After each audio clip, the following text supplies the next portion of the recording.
26 मार्चला रामनवमीच्या दिवशी शुभमुहूर्त काय असणार आहे? अष्टमी आणि नवमी तिथी नेमकी कधी आहे? राम जन्मोत्सव कधी साजरा करायचा आणि कन्या पूजनाचा शुभमुहूर्त कोणता? अशा अनेक प्रश्नांमुळे भाविकांमध्ये काहीसा संभ्रम निर्माण झालाय. चला हा संभ्रम दूर करूया. यंदा तिथींमधील बदलामुळे अष्टमी आणि नवमी एकाच दिवशी येत असल्याचा योग जोडून आलाय. पंचांगानुसार अष्टमी नवमीच्या अचूक वेळा, कन्या पूजनाचा शुभमुहूर्त आणि श्रीराम जन्मोत्सवाचा शुभमुहूर्त या मंगलमयी पर्वाची शास्त्रोक्त माहिती चला जाणून घेऊया. थोडक्यात सांगायचं तर 26 मार्चला सकाळी देवीची महाअष्टमी आणि दुपारी 12 वाजता प्रभू श्रीरामांचा जन्मोत्सव साजरा करायचा आहे. तर 27 मार्चला सूर्योदयानंतर नवमीचा कुळाचार करून आपल्या 9 दिवसांच्या व्रताची सांगता करायची आहे असं सांगितलं जात आहे. आता आपापल्या प्रथा पद्धतीनुसार आणि योग्य तज्ञांच्या मार्गदर्शनानुसार आपण हे कुळधर्म कुळाचार पाळू शकता. आता अष्टमी तिथी आणि कन्या पूजनाची योग्य वेळ बघूया. सर्वात आधी बोलूया अष्टमीबद्दल. यंदा सूर्योदय अष्टमी ही 26 मार्च 2026 रोजी गुरुवारी येत आहे. पंचांगानुसार अष्टमी तिथीची सुरुवात बुधवारी म्हणजेच 25 मार्चला दुपारी 1:51 सुरू होणार आहे. आता ही तिथी 25 मार्चच्या दुपारी 1 वाजता सुरू होणार असली तरी उदय तिथीचं महत्त्व मानल्यामुळे 26 मार्चलाच महाअष्टमी साजरी केली जाईल.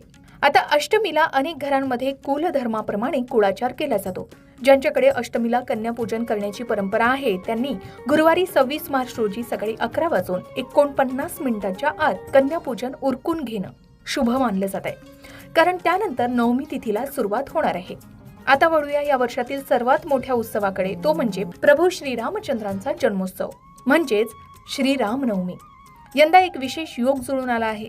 26 मार्चला सकाळी 11:45 अष्टमी संपून ठीक 11:46 नवमी तिथीला सुरुवात होत आहे. आता आपल्याकडे श्रीराम जन्मोत्सव हा नेहमी मध्यान्ह म्हणजे दुपारी 12 वाजता साजरा केला जातो. त्यामुळे जरी 26 मार्चला सूर्योदय अष्टमीचा असला तरी दुपारी 12 वाजता नवमी तिथी लागू झालेली असेल. म्हणूनच घरी आणि मंदिरात श्रीराम जन्मोत्सव 26 मार्च गुरुवारी रोजी दुपारी 12 वाजता साजरा केला जाईल. आता हा दुर्मिळ योगायोग आहे की एकाच दिवशी सकाळी आपण देवीची उपासना करू आणि दुपारी प्रभू श्रीरामचंद्रांचा जन्मोत्सव सोहळा अनुभवू. आता अनेकांच्या मनात प्रश्न आहे की मग 27 मार्चचं महत्त्व काय? तर उदय तिथीनुसार शुक्रवार दिनांक 27 मार्च 2026 ही चैत्र नवमी मानली जाईल. ज्यांच्या घराण्यात नवमीला कुळाचार किंवा बोडण भरण्याची पद्धत आहे त्यांनी हा विधी 27 मार्च रोजी करावा. आता जे भक्त 9 दिवस अखंड उपवास करतात त्यांच्यासाठी 27 मार्चचा दिवस महत्त्वाचा आहे.